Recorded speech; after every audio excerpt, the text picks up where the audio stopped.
ओम नमो भगवते वासुदेवाय नमः। नमस्कार दोस्तों, आज मैं आपको भौतिक ग्रहों से मुक्ति इसके बारे में आपसे बातचीत करूंगा। इसका पार्ट 1 है ये। दोस्तों, आज हम आपको भौतिक ग्रहों से मुक्ति दिलाने का प्रयास करेंगे और कोशिश करेंगे कि आप इसे ध्यान से सुनें और समझें। ज्ञानी और योगी साधारण रूप से निरेशवादी होते हैं।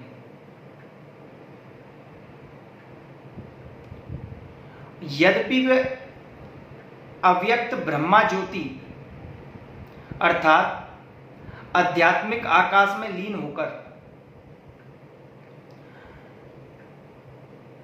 स्थायी रूप से मुक्ति को प्राप्त कर लेते हैं,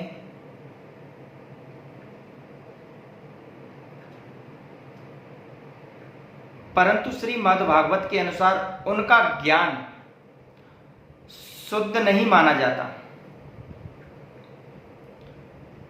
तपस्या, संयम और ध्यान के द्वारा वे परम सत्य के स्तर तक जा सकते हैं, परंतु जैसे कि बताया गया है कि फिर भौतिक संसार में गिर जाते हैं, क्योंकि उन्होंने भगवान विष्णु के साकार रूप को कभी गंभीरता से नहीं लिया है, कभी उसको नहीं पहचाना है, कभी उसको अपने स्वरूप को सरल बना के उन्हें जानने की कोशिश नहीं की है। जब तक कोई भगवान विष्णु के योगेश्वर रूप श्री कृष्ण के चरणों की वंदना नहीं करता, तब तक उसे भौतिक स्तर पर उतरना ही पड़ता है। इसलिए सबसे पहले एक आदर्श दृष्टिकोण यह होगा कि आप योगेश्वर श्री कृष्ण, जो कि अजित कहलाते हैं, अर्थात वो जिन्हें कभी जीता ही नहीं जा सकता,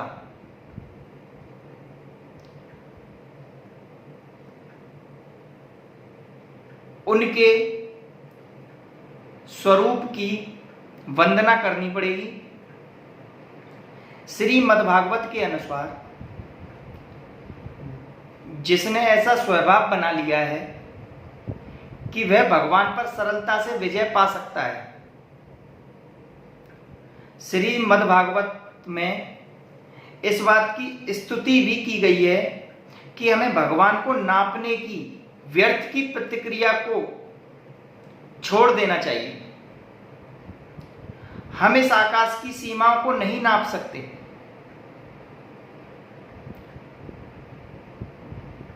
हम इस ब्रह्मांड को नहीं नाप सकते।